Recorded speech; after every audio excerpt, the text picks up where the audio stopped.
हमने चैप्टर लिया है इफेक्ट्स ऑफ इलेक्ट्रिक करंट। ये क्लास 10 महाराष्ट्र बोर्ड का चैप्टर है साइंस का। तो गुड कंडक्टर क्या होता है? गुड कंडक्टर ऐसे सब्सटेंसेस होते हैं कि जिनकी रेजिस्टिविटी क्या होती है, रेजिस्टिविटी बहुत लो होती है, और उनकी कंडक्टिविटी क्या होती है, कंडक्टिविटी बहुत हाई होती है। तो ऐसे सब्सटेंस जिनकी रेजिस्टिविटी बहुत कम है और कंडक्टिविटी बहुत हाई है, तो उन सब्सटेंस को हम कंडक्टर ऐसे कह सकते हैं। जैसे for example silver, copper, aluminium,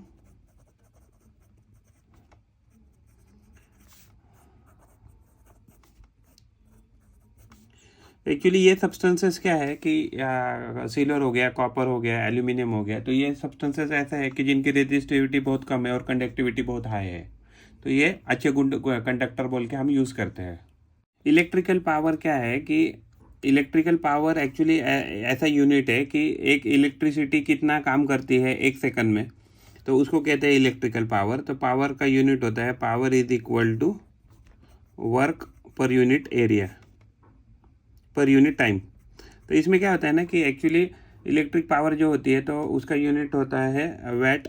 ये वैट में हम गिनते हैं, तो एक्चुअली वर्क गिनते हैं जूल में, टाइम गिनते हैं सेकंड में। तो जूल पर सेकंड को ही हम क्या कहते हैं, तो वैट ऐसे कहते हैं। तो यानी कि कितना इलेक्ट्रिकल वर्क हुआ है पर सेकंड, तो उसको ही इलेक्ट्रिकल पावर ऐसे कहते हैं।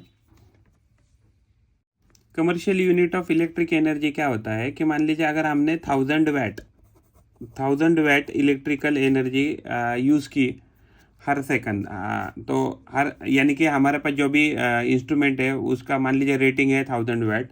अगर वो हमने यूज़ किया 1 घंटे के लिए, उसको अगर हम 1 आवर के लिए, यानी कि क्या हो गया, इसको हम लिख सकते हैं 1 किलो वैट और इसको लिख सकते हैं आर। तो 1 किलो वैट आर ये क्या है, एक हमारा 1 कमर्शियल यूनिट है इलेक्ट्रिसिटी का। तो अगर हम इसको आर को सेकंड में अगर कन्वर्ट कर दे जाए तो ये आ जाएगा 1000 वैट इंटू 3600 सेकंड में कन्वर्ट कर दिया। तो एक्चुअली अगर हम इसको जीरोस को एक साथ लिखे तो हो जाएगा 10⁵ इंटू 36 वैट सेकंड, ऐसे भी कह सकते हैं।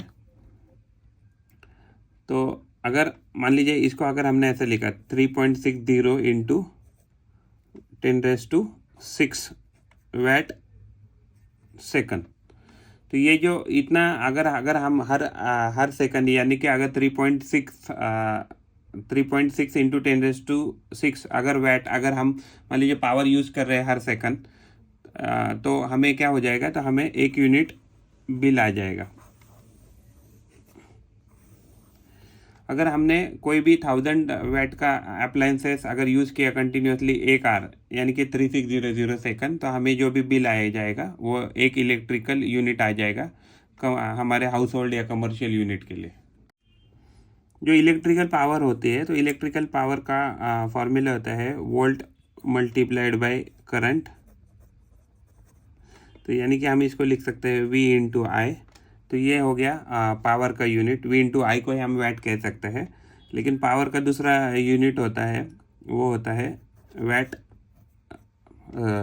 वर्क डन पर सेकंड पर यूनिट सेकंड।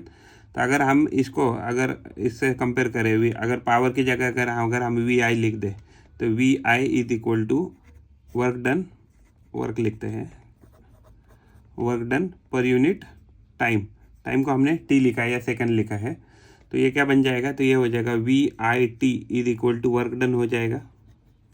तो इसको ही क्या कहते हैं, वर्क को हम कहते हैं हीट। ये इतनी हीट प्रोड्यूस करेगा वोल्ट IT VIT। यानी कि क्या होता है कि मान लीजिए अगर आपने घर में अगर कोई इंस्ट्रूमेंट चलाया है, अगर उसमें से कुछ ना कुछ आपने उसका वोल्टेज रहेगा, उसमें से आप कुछ ना कुछ करंट ड्रॉ करते रहेंगे और कुछ समय के लिए अगर आप उसको चालू रखेंगे तो ये इतना हीट प्रोड्यूस हो जाएगा। फॉर एग्जांपल अगर आप घर में फॉर एग्जांपल 220 वोल्ट का इंस्ट्रूमेंट यूज़ कर रहे हैं और उसमें से मान लीजिए 14 एम्पियर अगर आप करंट निकाल रहे हैं और उसने आपने मान लीजिए 10 सेकंड उसको यूज़ किया, तो एक्चुअली ये कितना हीट उसमें प्रोड्यूस हो जाएगा, 220 इंटू 14 इंटू 10। तो ये कितना हो जाएगा, ये हो जाएगा 2200 इंटू 14। तो ये वैल्यू आ जाएगा तो ये क्या हो जाएगा, ये जो इतना है इतने जूल हीट क्या हो जाएगा, प्रोड्यूस हो जाएगा। 30800 इतना हीट उसमें प्रोड्यूस हो जाएगा। हमने क्या देखा, power is equal to V into I, right. और पावर का दूसरा फॉर्मूला होता है work done per unit time. तो अगर हम इसको वर्क को W लिख दे, कैपिटल W, टाइम को अगर T लिख दे, और P की जगह हम लिख देंगे V into I is equal to W divided by T। तो ये क्या बन जाएगा, तो ये बन जाएगा VIT is equal to work done. तो वर्क डन तो जूल में गिनते हैं, तो यानी कि V क्या होता है, V होता है I इंटू आर। तो अगर V की जगह पे अगर हम I इंटू आर, अगर इसको हम इक्वेशन नंबर 1 कह दें और इस इक्वेशन में हम V का वैल्यू लिख दें I इंटू आर, तो ये हो जाएगा I into R into I into T is equal to W। तो ये हो जाएगा I square R T is equal to W। तो हमें एक फॉर्म मिल गया, W is equal to I square R T मिल गया। दूसरा एक फॉर्म हमें मिला W is equal to VIT, voltage, current and time, इसका मल्टीप्लिकेशन। हमें दूसरा पता है कि अगर हम इधर I की वैल्यू अगर लिखते हैं, I is equal to V divided by R in equation 1, तो हमें क्या वैल्यू मिलेगा, V इंटू आई का वैल्यू लिखा हमने V by R into T. तो हमें ये मिल जाएगा W, तो ये वैल्यू हो जाएगा V square into T divided by R is equal to W। तो ये एक्चुअली हमें W के 3 फॉर्म मिल गए हैं इससे। तो जो वर्क डन होता है, वर्क इसमें कैलकुलेट करते हैं, तो ये कैलकुलेट करते हैं जूल में। तो इसके हमें 3 फॉर्मूले मिले, V into I into T is equal to I square R into T और V square T divided by R. तो ये हमें 3 फॉर्म मिल गए हैं कि जहाँ मान लीजिए कभी हमें वर्क निकालना है, या पावर दिया रहेगा या वोल्टेज दिया है, तो अलग अलग मेथड फॉर्मूले का यूज़ करके या इनपुट का यूज़ करके हम ये वैल्यू निकाल सकते हैं। 4.184 जूल 1 कैलोरी के बराबर होता है। तो 1 जूल किसके बराबर आ जाएगा, 1 डिवाइडेड बाई 4.184 कैलोरी के इक्विवेलेंट आ जाएगा। तो जब भी आपको मान लीजिए जूल टू कैलोरी या कैलोरी टू जूल कन्वर्जन करना है, तो ये आपको 2 कन्वर्जन याद रखने हैं। इलेक्ट्रिक मोटर क्या होता है, इलेक्ट्रिक मोटर एक ऐसा डिवाइस होता है, ऐसा एक डिवाइस होता है जो क्या करता है, जो इलेक्ट्रिक एनर्जी को कन्वर्ट करता है मैकेनिकल एनर्जी में।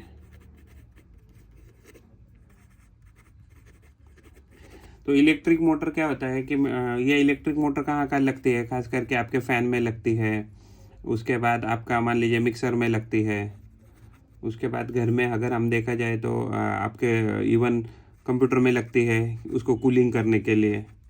तो यानी कि बहुत सारे एक्चुअली उसके अप्लायंसेस है कि जहाँ हम इलेक्ट्रिक मोटर यूज़ करते हैं और उससे हम अलग अलग आउटपुट निकालने की कोशिश करते हैं।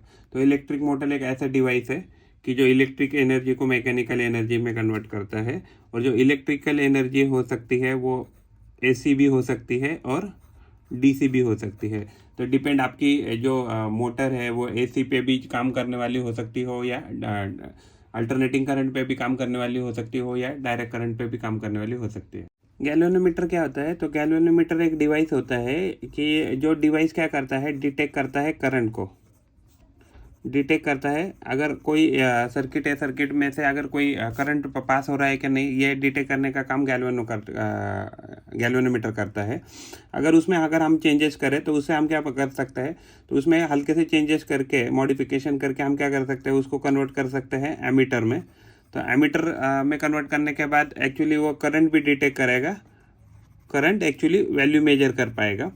अगर उसमें अगर हम चेंजेस करके अगर हम उसको अगर वोल्ट मीटर में कन्वर्ट करते हैं तो वो वोल्टेज का वैल्यू मेजर करके देगा।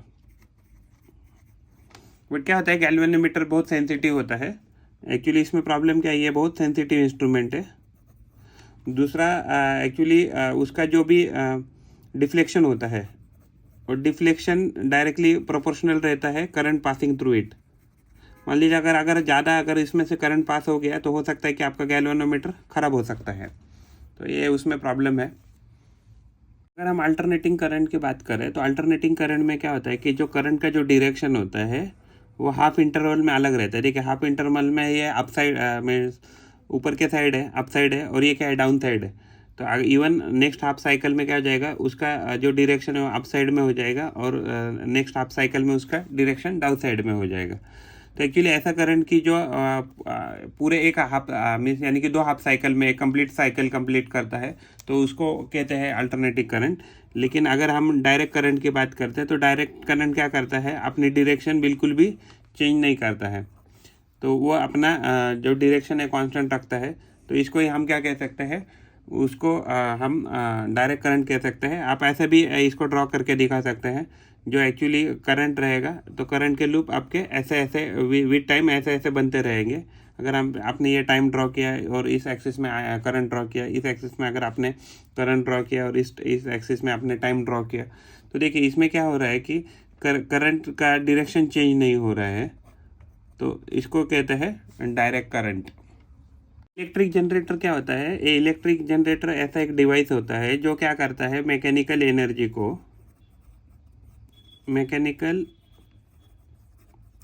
को कन्वर्ट करता है इलेक्ट्रिकल एनर्जी में।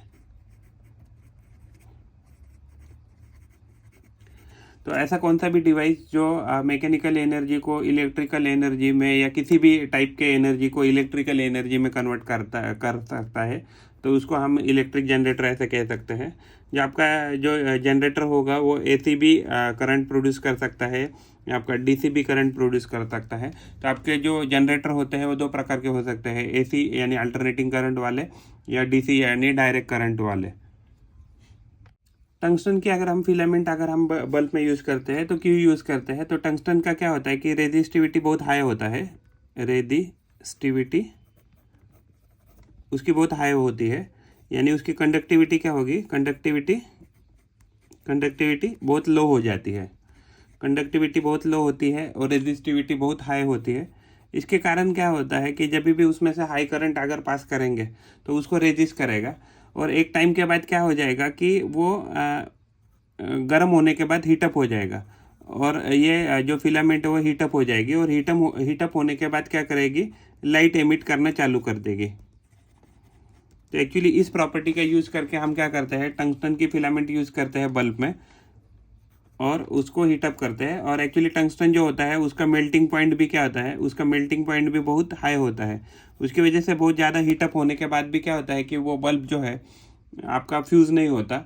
इसकी वजह से टंगस्टन की जो फिलामेंट होती है वो बल्ब के प्रोडक्शन में यूज़ की जाती है। इलेक्ट्रिक आयन जो हम घर में यूज़ करते हैं, तो इलेक्ट्रिक आयन में जब हम इलेक्ट्रिक करंट पास करते हैं तो उसमें से जो कॉइल होती है, तो कॉइल ऐसी लगाई जाती है कि जिसके पास बहुत ज़्यादा हाई रेजिस्टिविटी हो।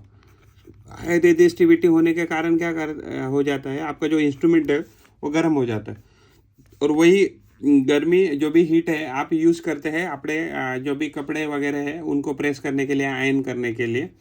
तो इसमें क्या करते हैं कि एक माइका शीट और दूसरा माइका शीट, उसके बीच में क्या करते हैं, तो कॉइल लगा देते हैं, जिसकी वजह से क्या होता है ना, जो माइका शीट जो होता है तो वो क्या होता है, mica sheet is a good conductor of heat.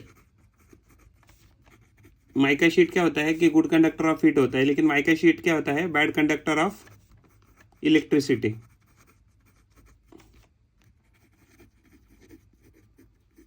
उसके वजह से क्या होता है, मान लीजिए जब भी आपके इंस्ट्रूमेंट के बीच में अगर 2 माइका शीट के बीच में अगर कॉइल लगाई है, तो क्या हो जाएगा कि आपकी माइका शीट तो गर्म हो जाएगी, लेकिन आपको जब आप यूज़ करेंगे तो आपको कोई इलेक्ट्रिकल शॉक नहीं लगेगा, और वो हीट जो भी हीट एनर्जी प्रोड्यूस हो गई, हीट एनर्जी का यूज़ करके हम क्या कर सकते हैं, हमारे कपड़े आयन या प्रेस कर सकते हैं।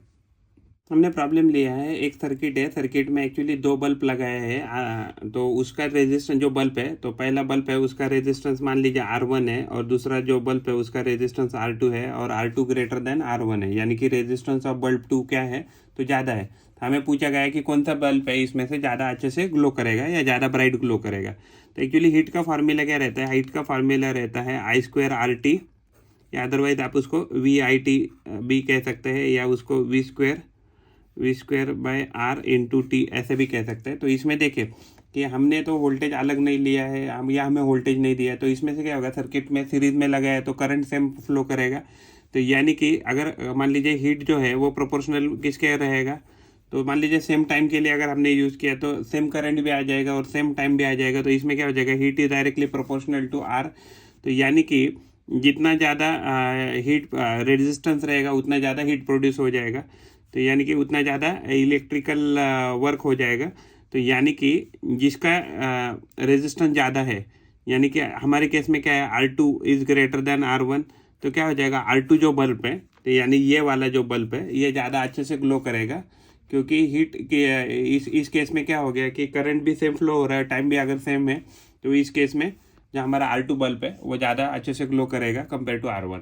जनरली जो हमारे घर में इंस्ट्रूमेंट होता है तो उसमें क्या होता है कि पोटेंशियल डिफरेंस होता है लाइव वायर और न्यूट्रल वायर के बीच में, वो होता है 220 वोल्ट का।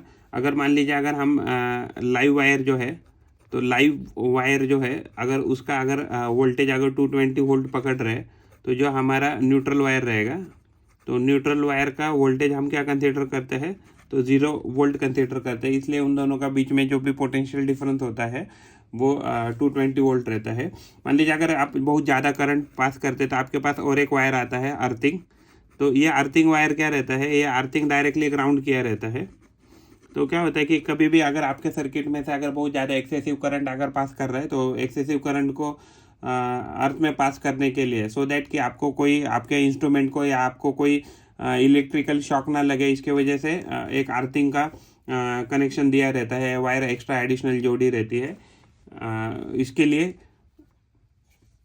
शॉर्ट सर्किट का फिनोमेना क्या है, शॉर्ट सर्किट में क्या होता है कि लाइव वायर या अदरवाइज और न्यूट्रल वायर अगर वो कभी एक साथ अगर आ गए और डायरेक्ट कनेक्शन अगर हो गया किसी कारणवश, मान लीजिए उसका जो भी आउटर कवरिंग है प्लास्टिक का अगर वो निकल गया है या अदरवाइज इसमें कोई प्रॉब्लम आ गई है और जिससे लाइव वायर और न्यूट्रल वायर डायरेक्टली कांटेक्ट में आ गए, तो क्या होता है कि सर्किट में से लार्ज करंट फ्लो करना चालू करता है।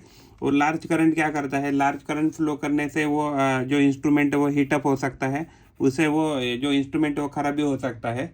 तो यानी कि इसमें क्या होता है कि जब भी अचानक से लार्ज करंट सर्किट में अगर फ्लो करना चालू कर दे because of the live wire and neutral wire को एक साथ आने के कारण, तो इस जो ये जो प्रोसेस है या ये जो फिनोमेना है, इसको क्या कह सकते हैं, तो इसको हम शॉर्ट सर्किट ऐसा कह सकते हैं। तो short circuit is very fatal for the human being as well as the instrument through which it is being flowing.